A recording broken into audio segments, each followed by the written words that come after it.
dumami na muli ang bilang ng mga police personnel at ang kapansin-pansin ay mas dumami ang Special Action Force. They are armed with long firearms. Mas madami sila, kapansin-pansin na mas madami ang bilang nila. And nag-occupy na uli sila doon sa mga park kasi the day or hours before na nag-ocular inspection ang mga senador ay kapansin-pansin na nabawasan ang bilang. At the same time, hindi sila masyadong visible sa main compound ng KOJC. Pero ngayon, it's just the same as before nangyari itong ocular inspection. Bale, ang isa pang pagbabago is that yung mga police nagbalik ng barricade, human barricade sa harap ng gate ng KOJC, Emerald Gate in particular. And pagdating doon sa kabilang gate natin na kung saan may mga pulis nang nakaharang doon sa space between the Emerald Gate at ang highway. Plus, meron ding mga sasakyan, particularly ang mobile patrol ng Sasa Police Station sa Davao City yon. And isa pang sasakyan, nakita ko, plus yung sa opposite ng highway, nandun pa rin ang LRAD at saka dalawang ambulances at iba pang mga private vehicle. And also sa labas pa rin ng gate, nandun pa rin ang mga police. Sa gilid naman ng kung familiar mo, yung 7-Eleven banda, meron pa rin nakakalat ng mga police at yun din ang cathedral, ang KOJC Cathedral ay meron pa rin cordon. Di ba nabanggit yun kahapon ni Senator Bato na hindi proper na maglagay ng cordon because wala namang nangyaring crime para agad mo i-cordon yun pa, di ba, ang procedure sa pagkakaintindi ko. Pero hanggang sa mga oras na ito ay meron pa rin cordon na nakapalibot sa KOJC Cathedral. Do ang isura ngayon ng cathedral is nakabukas sa magkabilang pinto pero wala namang ilaw sa loob kasi nawalan siya ng kuryente. And nakita naman natin kahapon kung ano ang itsura, yung itsura ng binalahura at binabol nila na sagradong lugar ng KOJC. Kumbaga, nandun talaga ang kalat, ang mga nasirang mga gamit at saka nasirang pulpito. Yung pulpit natin na yun ang pinaka-sacred na hindi nga tinutungtungan ng mga sapatos at sa pinapangpaan ng mga KOJC missionary workers and members. And then yung JMC basement, nakita ko rin ang itsura noon kahapon na napatunayan naman na meron talagang nangyaring paghukay doon at tinabunan nila sariwa pa yung semento. And sa mga oras na ito ay ano na siya, pwede nang pasukin ng mga KOJC missionary workers at open siya, though hindi na lang pinapapirhan kasi hindi kailangan ma-preserve yung anumang itsura na iniwan ng mga pulis. So that maaari kasing gamitin yon na legal basis o anumang paggagamitan.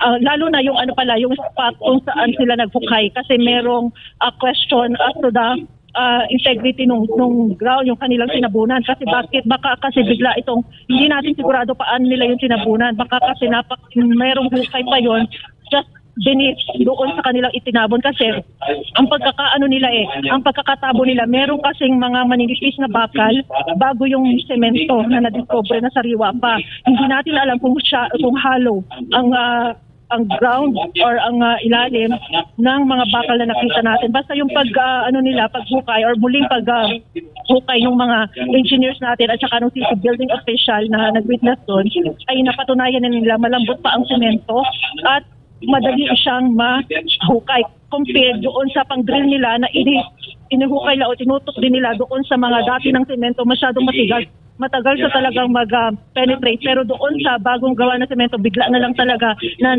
nabubutas at saka na babasag yung mga semento at nakita doon na meron yung mga bakal na mga substandard kasi pinagkukuha lang siguro yon sa mga scrap ng Kingdom. Kasi meron tayong mga scrap na lugar kung saan nakatambak doon yung stock room na nandun yung mga scrap na bakal ng Kingdom. At merong video nagpapatunay ang mga engineering department natin na nanguha sila doon ng mga bakal. So probably yun ang kanilang ginamit sa pagtabon ng kanilang hinukay na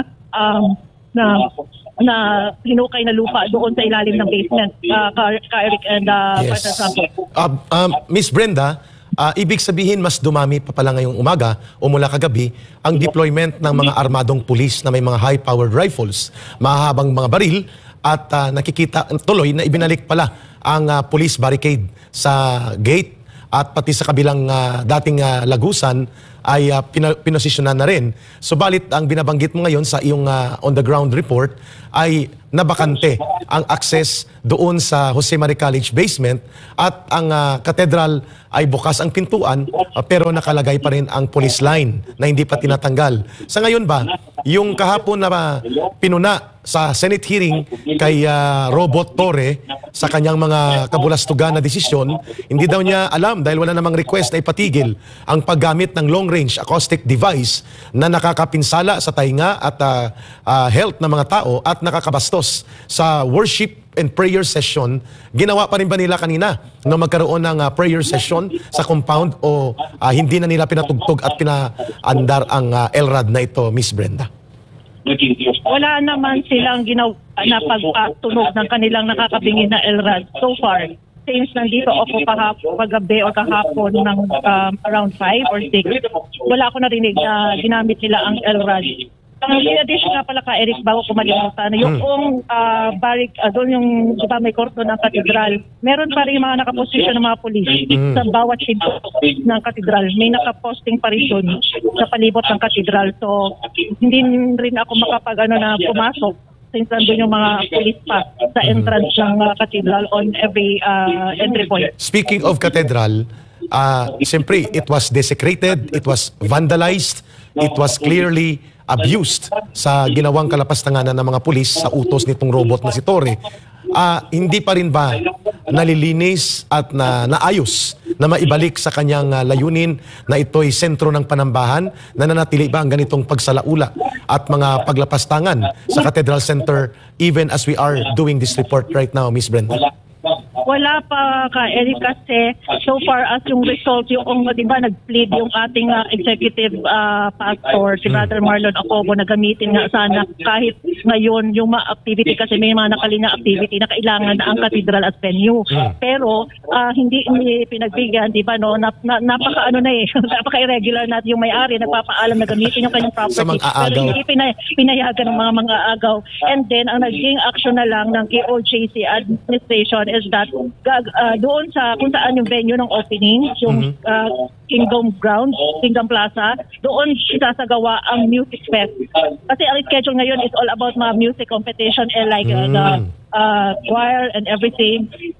So doon nag-install ng mga sound system, which is hindi namin yung ginagawa for so many years. Every event natin is ginagawa sa loob ng katedral for the purpose kasi uulan or kaya para maganda ang quality ng sound kasi it's a closed place, closed venue, unlike sa Kingdom Plaza na hindi siya proper for a musical event like choir, yung mga instrument competition and everything. So yun ang pagkaalam ko is that doon kasi nakita ko nag-install ng mga sound system doon at saka ng stage sa Kingdom Plaza, ka Eric. Miss Brenda, before ko maipasa kay Brother Franco, is there now a free access sa school building facilities sa Jose Marie College at wala na bang mga hukay activities at mga treasure hunting at mga mining operations si Robot Torre at mga tauhan niya at tumigil na ba ang mga tsug-tsug-tsug at mga kung ano-anong pagwasak nila sa basement area simula kahapon at hanggang ngayon? Yes, so far noong mag-ocular inspection ng mga senador, doon nag-start na wala, bigla, naglaho ang mga nakaharang ng mga pulis. So, gaya ng sinabi ni Atty. Toriel, it was so amazing na nawala yung mga harang na for so many days na nagkikiusap ang ating lawyer at saka yung mga media, kasama ang media, at saka city building official, di ba, dinilay sila of entry. So, kahapon, start of ocular inspection, malaya nang nakapasok, wala na yung mga gwardya hanggang ngayon, and yung mga, ang naiwan na lang doon, yung mga gamit, hindi natin pa na-account or na-inventory ang mga kasi marami din mga gamit doon At yun, may stock room kasi ang ibang rooms doon. Ang iba, ginawa lang temporary na stay ng mga members na galing sa iba't ibang lugar since nga medyo sa dami na ng membership hindi na enough yung room sa loob.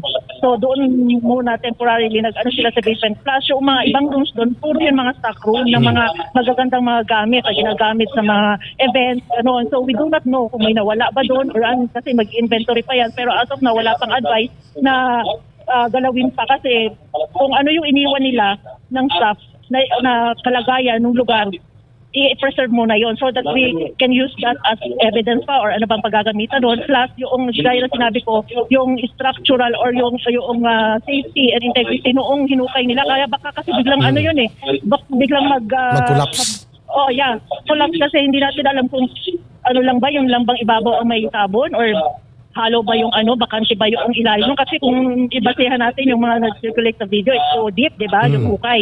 So hindi natin sure. Plus yung iba pang binutas nila sa dingding or sa wall ng basement. Meron din. So far ngayon, wala namang nangyayari ng mga drilling, mga hukay or mga grinding operation doon. At hindi na natin nakita yung mga minero na dati ay pinusplit nila doon papasok sa basement. Ayun. Back to you muna kay Brother Franco. Maraming salamat, Brenda, sa on-the-spot report mula sa ground dyan sa Kingdom of Jesus Christ.